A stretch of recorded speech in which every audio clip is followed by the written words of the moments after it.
If you're a casual gamer like me who wants to experience the DLC but got beaten so hard by the new bosses, this build is a very good option. I played this build a year ago in the base game, which was phenomenal. In the DLC, it can face tank almost all the bosses I have fought so far, and it is very safe to explore in the open field. The playstyle is simply to hold our shield up while attacking behind it. The shield blocks all the attacks, so we stay safe. We will go over our choices of weapon, shield, Ash of War, Talisman stats, armor, Physick, and everything in this video. For most of the time we will be using a Bloody Lance plus 25. This weapon not only looks so cool, but also has a long range of reach, which is perfect for us. We can also try to use any spear, great spear, thrusting, or heavy thrusting weapons. Because our shield blocks the attacks and we can continuously poke, it is very easy for us to inflict blood loss on the enemies. Hence the choice of blood infusion. Lance is a great spear, which does decent poise damage as well. We will stagger the boss in the boss fights. A few pokes right after the bleed and followed by a critical hit. This combo does a ton of damage. When we are in the open field, bleed and stagger can even happen at the same time. For bosses that are immune to bleed, we either change our lance's affinity to a cult for higher damage or simply use another weapon with higher damage. I chose to use Serpent Hunter for some boss fights. Leave your comment below if you found any better or new weapon to use in the DLC. For Ash of War, the best choice is Crack Blade or Seppuku. Crack Blade increases our physical damage as well as stance damage, which are what we need. Seppuku adds 30 flat physical damage on our weapon. The self-inflicted bleed will buff our damage if we choose to use the Lord of Blood's Exaltation and the White Mask classic combo. To my own experience, we don't really get much chance to reapply our Ash of War during the boss fights. If we do get the chance, we probably will rebuff our shield. So Ash of War is not that important in my opinion, as we only get the buff at the beginning of the fight while its effect lasts.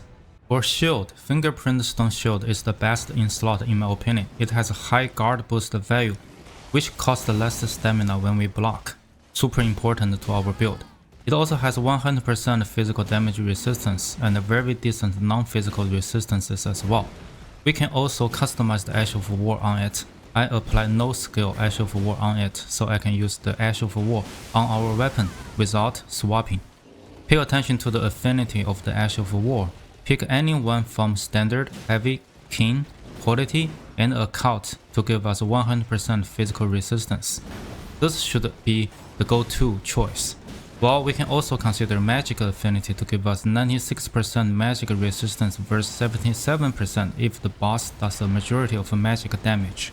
In the DLC, there is a new shield called Verdigris Great Shield, which is another solid option. It has 1 point less in weight than the Fingerprint Stone Shield, and also has higher guard boost value. The new shield also provides 100% physical resistance, but with less non-physical resistances. Notice that the new shield cannot be customized with the Ash of War. I missed the quest to get the new shield in my playthrough, which is a pity, so if you get chance to play with it, let me know how it works. I constantly keep the first 3 slots using Two-Headed Turtle Talisman, which is an upgraded version in the DLC for stamina recovery, Erdtree Favor plus 2 for more stamina, HP, and equipped load, Dragon Crest Great Shield Talisman for a vast amount of physical damage negation. For the 4th slot of Talisman, it is very flexible. If we know the main damage type of a boss, use the corresponding damage negation talisman. For example, Spell Drake Talisman for magic damage negation, Flame Drake Talisman for fire damage negation, etc. If we are not sure about the damage type, we can put on Pearl Drake Talisman for all non-physical damage negation, and we have a +3 version of this talisman in the DLC. We also have a new Pearl Shield Talisman to boost all non-physical damage negation when we are guarding. This is perfect for our build. When we are exploring in the open field, I would like to put on Assassin's Christmas Dagger Talisman to get HP back when we do a critical hit. We can also use new Crusade Insignia Talisman to raise our attack damage after defeating an enemy. or Blade of Mercy to raise our attack damage after each critical hit. Another weapon is Staff. Any staff can work to cast the Scholar's Shield buff, even though we don't meet the staff's requirement of intelligence. I use Staff of Loss simply because it has lighter weight comparing to other staffs. The most important stat is endurance, simply because we need a lot of stamina to attack while guarding with our shield. As Bloody Lance scales with strength, dexterity, and arcane, we have 50 points in strength, 40 points in dexterity, and 30 points in arcane. Arcane also helps inflicting blood loss. Then we have 50 points in vigor, 12 points in intelligence to be able to cast our Scholar Shield buff. We don't need any point in mind or faith. I started this character at level 150. The difference between the level 150 character and what we see here is that we have 10 more points in vigor and all of the rest into endurance. Our Physick focuses on the stamina using Green Burst Crystal Tier for stamina recovery and the Green Spill Crystal Tier for maximum stamina.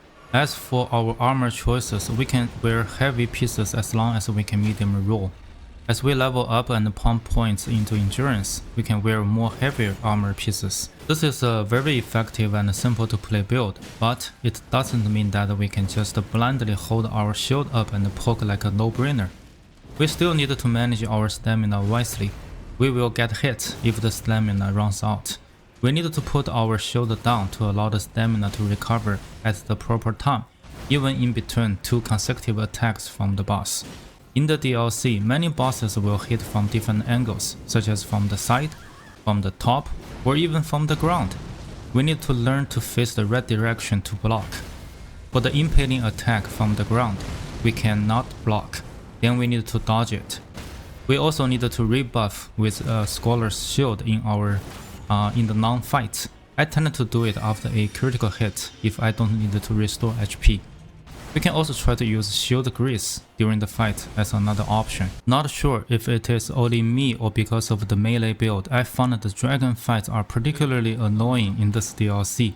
Luckily, we can use a bow to fight the dragons without changing our stats. Here are some footages about the dragon fights. Oh, this is the one.